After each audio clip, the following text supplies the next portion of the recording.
ഇന്ന് വന്ന കൊച്ചിയിലെ മാർക്കറ്റിംഗ് സ്ഥാപനത്തിലെ തൊഴിൽ പീഡനത്തിന്റെ ദൃശ്യങ്ങൾ ഇന്ന് പുറത്തു വന്നിരുന്നു. അതിലിപ്പോൾ കേസെടുത്തിരിക്കുകയാണ് മനുഷ്യാവകാശ കമ്മീഷൻ. ടാർഗറ്റ് തികയ്ക്കാത്തതിന് ഹിന്ദുസ്ഥാൻ പവർ ലിങ്ക്സ് എന്ന സ്ഥാപനത്തിലെ തൊഴിലാളികളെ ക്രൂരമായി പീഡിപ്പിക്കുന്ന ദൃശ്യങ്ങൾ പുറത്തു വന്നതിന് പിന്നാലെയാണ് ഇപ്പോൾ നടപടി. നിതിൻ അംബുജനുണ്ട് വിശദാംശങ്ങളുമായി. നിതിന് വിവരങ്ങൾ. പുറത്തുവന്ന ദൃശ്യങ്ങളുടെ അടിസ്ഥാനത്തിലാണ് അഭിഭാഷകനായ കുളത്തൂർ ജയ്സിംഗ് നൽകിയ പരാതിയുടെ അടിസ്ഥാനത്തിൽ ഇപ്പോൾ മനുഷ്യാവകാശ കമ്മീഷൻ കേസെടുത്തിരിക്കുന്നത്.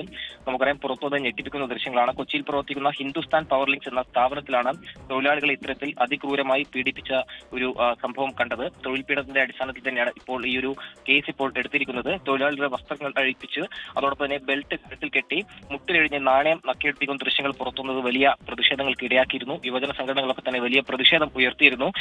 കമ്പനിയിലെ എറണാകുളം ജില്ലയിലെ കലൂർ ജനതാ റോഡിൽ പ്രവർത്തിക്കുന്ന ഷാഗിൽ നിന്നുള്ള പുറത്തുവന്ന ദൃശ്യമാണ് ഏറെ കഴിഞ്ഞ മണിക്കൂറുകൾക്ക് തന്നെ ചർച്ച ചെയ്തത്. എന്തായാലും ടാർഗറ്റ് പൂർത്തിയാക്കാൻ കഴിയാത്ത വന്നപ്പോഴാണ് ഇത്ര ക്രൂരമായ ശിക്ഷാ രീതികൾ തൊഴിലാളികൾ നേരിടേണ്ടി വന്നത്. ഈ ഒരു പശ്ചാത്തലത്തിലാണ് ഇപ്പോൾ മനുഷ്യാവകാശ കമ്മീഷൻ ഈ വിഷയത്തിൽ ഇപ്പോൾ കേസെടുത്തിരിക്കുന്നത്. ശരി, നിതിൻ അംബുജനാണ് വിവരങ്ങൾ നൽകി.